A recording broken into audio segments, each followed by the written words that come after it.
And we are live. Welcome to Olivia's Stories, ladies and gentlemen. Sometimes in life, decisions are harder than they appear to be.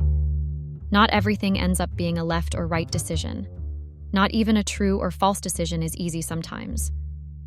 I know this now because I'm being faced with making such decisions that appear snappy, but really, they're not.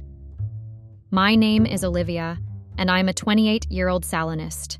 I own my own salon, and it's a passion I've been pursuing almost all my life. I'm married, and my husband's name is Stanley. He's 28 years old, and he's a freelancer. He's actually a very successful freelancer, and he's done freelancing for almost 10 years now. He's so good at it that it became his own personal profession, and no, he doesn't work from home. He has his own office with people under him who work for him. So guys, we got married 2 years ago, and we dated for exactly 8 months. I don't think we rushed into the marriage, though. My parents always felt like we were moving too fast. I've seen people get married within 5 or even 3 months. The fact that we waited 8 months didn't seem like a rush to me. We met each other and felt like there was no need to keep waiting. We believed that we were right for each other, so we got married. Our married life is nothing out of the ordinary. It's just like a normal marriage, and there is no drama. We fight once in a while and disagree over some certain things, but that's all there is to it. We close from work at the same time, but... Now there's something that has been bothering me for some time. Just a few days ago, I had to temporarily close down my salon because I felt like I was being overcharged for tax. It was also becoming difficult to run the salon because I couldn't keep up with the bills that kept piling up.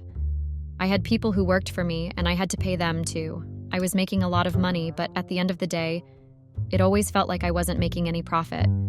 I decided to close down the salon so I could take time to figure out exactly what I was doing wrong. I didn't think closing down the salon would be as difficult as it currently is, but I guess one can never be too sure. It's a lot going on, and I never expected any of it to affect my marriage. Staying at home is difficult, but what's worse is being broke while you're at it. Stanley and I recently got into a fight because I didn't like the kind of reply he gave when I told him I was closing down my business. I didn't expect my husband to act so nonchalantly. If your wife comes to you with a business problem and complains about not making profit and getting overtaxed, you're at least supposed to help her out. If he even offered to help me, I'd have been very grateful. But instead, he just decided to go on with his life as if nothing happened. I expected Stanley to offer me money as a form of help. He has the money and I know it. He's a freelancer that earns on a daily basis. How hard could it be for him to offer me some money to help my business? Before anyone judges Key in the comments section, let me put it out there that I know Stanley earns a lot of money. He doesn't take up small tasks. He once told me that he doesn't take up any task less than $100. He also has people under him who work for him while he teaches them in return. I don't think that he would go broke if he just helped me out. At first, I tried waiting to see if he would eventually try to offer help, but he didn't, so I confronted him. I asked him why he wasn't offering me any help, and he gave me the silly excuse of saying that he just wanted me to figure things out on my own and become a strong businesswoman. What kind of silly excuse is that? I mean, how could anyone really say that to his wife? I've had that salon for 6 good years. If I was able to run it for 6 years and move to a bigger place, then that proves I'm a strong businesswoman. I don't know why he feels like there needs to be a test to prove that. I made it clear to him that what I needed was his financial assistance, not his advice, but he refused to listen to me. Instead, he just decided to feel irritated and angry. That really made me upset because I've been a very independent person, even after I got married to him. I don't ask him to give me money, ever. He only gets things for me out of his own free will and when he feels like it. I don't ask him for money or monthly allowance. So it really hurts me that he's taking his time and making up excuses now that I finally need his help, and I've asked him for money. I'm upset, and I don't think I'll ever not be, because when I think about everything that's been happening within these few days, I get really angry. As if all that is not enough, he shuts me up when I try to bring up the topic again. He told me he's done with that conversation and would not be entertaining it anymore. Stanley has been getting on my nerves a lot, and it's very annoying. I decided to speak to one of my friends just 2 days ago, and she advised me to play it cool and just re-strategize. I mean, how am I supposed to restructure when I don't have any financial support? How am I supposed to get back on my feet with no help? My only source of income is temporarily closed, and my husband is trying to play smart with me. While I was sitting at home doing nothing yesterday, I decided to scroll around social media since that was all I started doing recently. Before I closed down my salon, I didn't have any social media accounts. Yes, I'm actually very serious. I didn't even have a Facebook account. I only had the WhatsApp app, and that was just so I could interact with my family and my clients. I was always too busy to waste time on social media. But since I became very bored and tired of staying home doing nothing, I decided to get on social media. I opened accounts on Instagram, Facebook, Twitter, Telegram, and even Snapchat. I uploaded some of my pictures there and rapidly watched my account grow. I already have thousands of friends, and I communicate with some once in a while. My husband doesn't know about it because I don't really think that this has anything to do with him. Opening a social media account is normal for most individuals, so I just went with it. So, while I was scrolling around yesterday, I stumbled upon a friend request that made me raise my brows. I normally just accepted every friend request I got without scrolling through the person's profile, but the one I got yesterday piqued my interest. On the profile was a very handsome man, and his timeline was filled with very hot pictures. I couldn't understand why a man like that sent a woman like me a friend request. I'd not used such apps before, so I think I'm still quite naive. I clearly stated I'm married on my bio, so I didn't get why. A man like that thought it was okay to be friends with me. I spoke to my sister about it, and she laughed at me. She told me I was being dramatic, and that it was absolutely normal to receive friend requests from people whether you're married or not. We ended up laughing about it, and she casually told me to accept the friend request. At first, I was a little bit skeptical, but then she made it clear to me that not all friends actually message each other. She said that the fact that I had 2,000 friends didn't mean I'd talk to each of them. She said most friends are just there to look at your pictures or add to the numbers. That made some sense to me, so I casually accepted the friend request. Now, the problem is that barely a few minutes after accepting the friend request yesterday at midnight, he messaged me. It's normal to receive a message, but it's the endearment he used that actually caught my attention. He just casually said, "Hi, dear." I was shocked, and the use of the love emoji had me cleaning my eyes to see if I was dreaming. Now, I really do feel like I shouldn't have waited years before having a social media account. Now I'm busy overthinking things and seeing small activities as a big deal. I decided to just reply with a simple hello, so I would not end up acting like a fool. I couldn't speak to my sister anymore because I didn't want her to make fun of me. I don't want to say the guy's real name, so I'll just refer to him as Logan.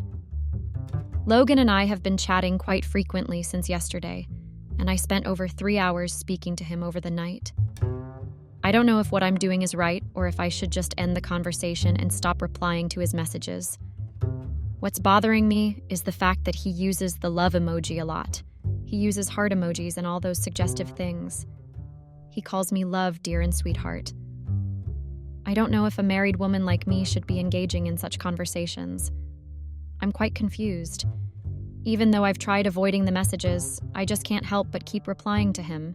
I think the reason for this is my current state of joblessness. I don't know what to do, guys.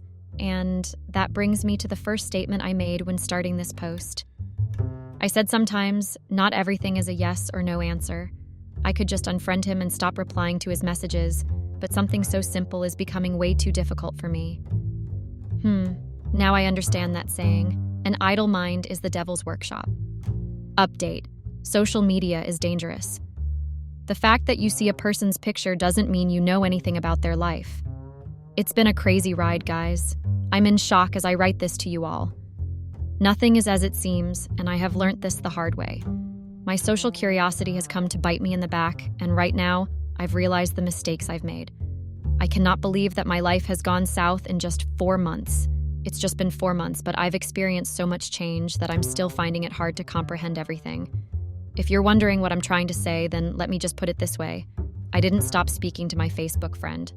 Logan and I are still in contact, and the drama that's come with it is too much to comprehend. I've experienced a lot during these past 2 weeks, and I don't think I ever imagined my life taking such a turn. Barely 2 days after making this post, Logan and I became friends. When I say we became friends, I really mean it. We kept on interacting so much that 2 days felt like forever. He asked for my phone number, and I gave it to him. That's how we started chatting on WhatsApp. He called me almost every hour, and since I was jobless at home, I had enough time to pick his calls and engage in conversations with him. I was conscious at first, and I tried to limit the way we talked to each other, but at some point I stopped being conscious and started speaking to him freely. I didn't understand why a stranger thought it was okay to casually tell me about his life. Maybe it's because I never really had a social life before. That's the excuse I always gave myself when he did things I considered too forward. He would ask me to send him pictures and I would send it to him. He also sent me his pictures, so it was like a give and take situation. He always called me beautiful, and I ended up blushing in return. I also found him attractive, but I tried my best to keep that to myself. A part of me always kept reminding me that I needed to keep boundaries between us because I was still married. But I knew I could not deceive myself because it was obvious to me that I'd already started crossing a lot of boundaries. I knew deep down that I was acting out because I was angry with my husband. Stanley had still not given me any form of financial support, even though I'd been home for quite some time. During one of my chats with Logan, he asked me what job I did, and I told him I owned a salon, but I'd closed it down temporarily. He was shocked when I told him that, so he asked me why I chose to do what I did. I explained everything to him, and that's when he told me he's actually an accountant and could help me calculate my tax rate if I told him the necessary information. I did just that, and that's when he confirmed that I was really being charged extra. I was really happy to know that I was not wrong, and I didn't close down my salon for nothing at all. He asked me why I just closed it down like that, and I told him I had a lot of customers, but I was just not earning enough profit at the end of the month when I calculated my income. He called me immediately after reading the text message and started asking me questions about my employees and how I run my business. He randomly asked for my account number while we spoke. I asked what he wanted to use it for, and he just casually told me he wanted to use it for some financial calculation. I knew he was just trying to make up an excuse, and I knew he wanted to give me money. I sent him the account number, but didn't expect to get a credit alert barely 10 minutes later. I got a credit alert of $1,000. I was shocked, to say the least. A stranger who I had known for just 2 weeks had sent me $1,000 randomly. I knew he wanted to send money, but I didn't think it would be that big. I imagined he'd just send a few dollars or so. The fact that I didn't even ask him for it and he just sent it made me really surprised. I called him immediately and asked him why he sent me money. He just laughed it off and told me that was just his way of appreciating me. I felt bad about receiving that kind of money, so I sent it back to him and told him I couldn't accept the money. He sent it back to me and told me I should just accept the money. I really appreciated it because for someone like me, who had spent weeks at home being jobless, I appreciated the gesture. It was a huge start for me to have some savings I could use to get my business back on track. Our bond became even stronger, and we started video calling each other. For me, it felt like I was talking to a friend I'd known all my life because he was just too nice. I loved everything about our friendship, and the way he always called to check up on me and give me business advice. I started receiving random alerts, and when I asked him why he sent it, he would tell me not to bother. Within another 2 weeks, I'd been able to receive $2,000. It was more than enough money for me to get back on my feet. Logan was an accountant, so he gave me a lot of tips on how to manage money. I'd gathered $3,000 from someone I wasn't even married to, and my husband found it hard to give me little money to fund my salon. Of course, I'm human, and a lot of ideas got into my head. I kept telling myself that I'd been a total for trying to keep boundaries between me and Logan. If my husband couldn't give me money for trying to fund a salon, then why should I even bother? It wasn't like I asked for money to spend recklessly on luxurious clothes. All I wanted was to get my business back together. He didn't give me financial advice or even try to think of a solution with me. He just made me a housewife and went to work every day like nothing happened. I felt like Logan was better than my husband, and so I just decided to be free and do whatever my heart wanted. Stanley started noticing the way I withdrew from him, and even though he tried to pretend like it didn't bother him, I knew he felt some type of way. But honestly, I didn't care because I was still very angry. If you're not ready to give your wife what she wants, didn't be angry when she eventually looks elsewhere. That's the logic I used, and that's what I used to validate my actions. When I told Logan I planned on opening up my salon again, he was really proud of me. He sent me money again and even offered to send some help. He was able to send some workers to clean up the salon and renovate some things. He did everything from his own pocket, and I didn't have to spend much money at all. At some point, Logan told me he was finally ready to meet me physically. He lived in another city, which was 4 hours away, but he told me he would make time to come see me after I opened my salon. I was also finally ready to meet Logan because, to be honest, I'd fallen in love with him. Yes, guys, I fell in love with the guy I met online. I loved him because I couldn't believe that a guy that never saw me or got intimate with me could love me that much. Normally, if a guy cares for you like that, you would imagine he just washed your body. But Logan hadn't met me, and he treated me with so much love, so I was certain that I'd fallen in love with him. I didn't tell Stanley I reopened my salon at first because I felt like he didn't care. I felt like the way he had been nonchalant before meant that it didn't bother him that I was jobless, so I didn't tell him anything. He left the house before me and came back after me, so he was clueless. Maybe he didn't suspect anything at first because he was so sure I'd been too broke to start it up all over again. But just like every other experience, this one also had a traitor. You know, I told you guys I had people that worked under me, right? So, Logan told me he suspected that the reason I wasn't earning enough was because my workers were not being honest with my finances. He advised me to sack all of them because he felt like there was someone being dishonest.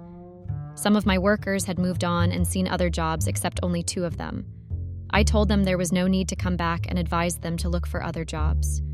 One of them is Stanley's cousin, and she came to the salon to beg me, but I refused. While she was at the salon, I received a video call from Logan and we flirted on the phone. I forgot about Stanley's cousin, Anna's presence, and she used that to her advantage. She told Stanley that I was cheating on him and I was flirting with another guy. She also told him I fired her and reopened the salon. When I got back that day, Stanley welcomed me angrily and confronted me. He told me that Anna visited and had a lot to say about me. First of all, he asked me why I had the audacity to fire his cousin. Yes, he really said that. It's the audacity for me.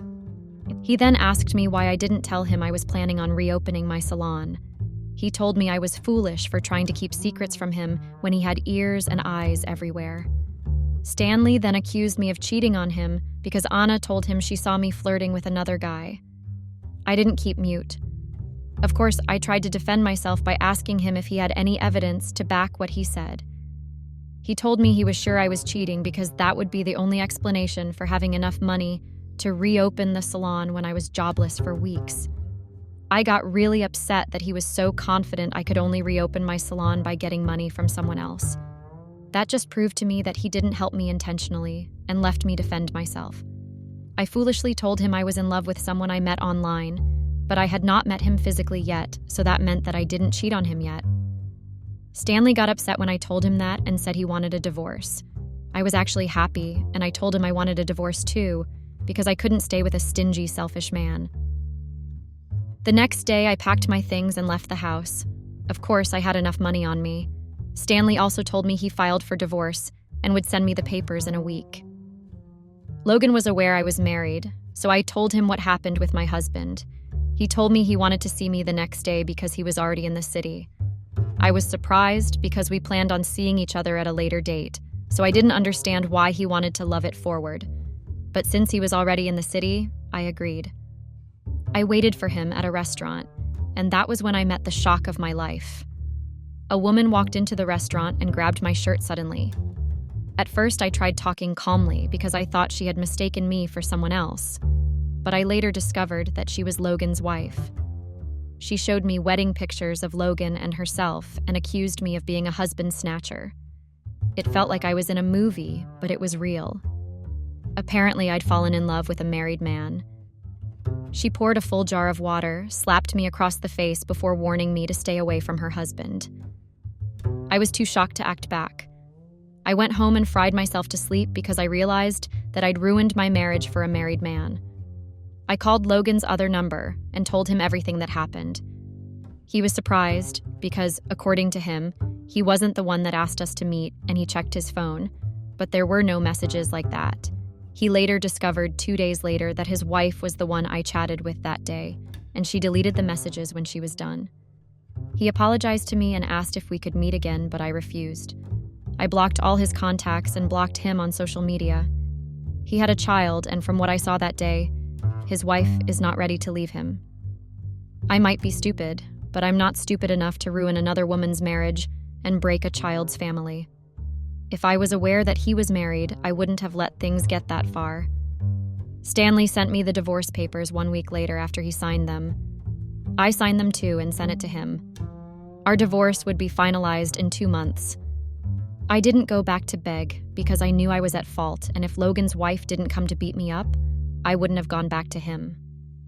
Our marriage was over from the moment he refused to help me, and from the moment I started encouraging another man's messages. My karma hit me hard because bad decisions lead to bad circumstances. A married woman shouldn't date online. Social media is also deceptive because a person can lie through their teeth, yet you won't know.